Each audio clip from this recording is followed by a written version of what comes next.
Cities grow and change. Today we will be exploring the topic of the growth and change in cities. During the 20th century, industries grew, causing more jobs to open up in cities. The growth in cities and industries helped American cities to grow rapidly and technology to advance. But it also caused a lot of problems with overpopulation. So the first question is, why were industries drawn to cities? Well, cities had good transportation and many people, which meant many workers. This caused immigrants and farmers to move to the city. The growth of cities that resulted from this change is called urbanization. With many people moving to the cities, new technologies were made to help cities absorb the millions of people who moved there.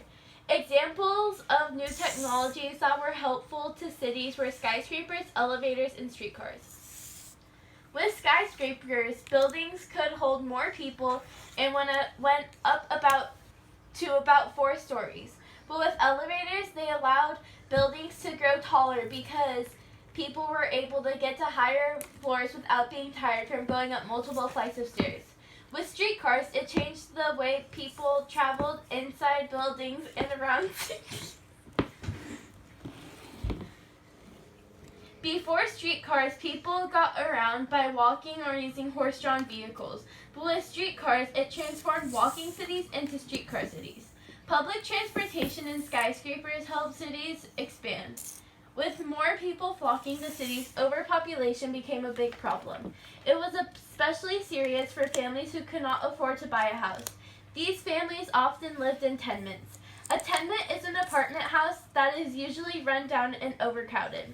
Old buildings, landlord neglect, poor design, and little government control led to dangerous conditions in living in a tenement.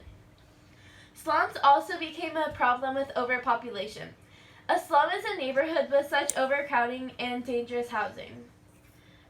The social gospel was a movement aimed to improve the lives of the poor. Their ideas were to abolish child labor and educate and open settlement houses. Settlement houses offered services such as daycare, healthcare, and education to needy people in slum neighborhoods. Political Machines was another organization that addressed the city's problems. Political machine bosses gave jobs or foods to supporters in return for working and voting for the machine. Political machines built parks, schools, roads, sewers, and orphanages in many cities. They also helped immigrants get settled in the U.S. and find them jobs or homes.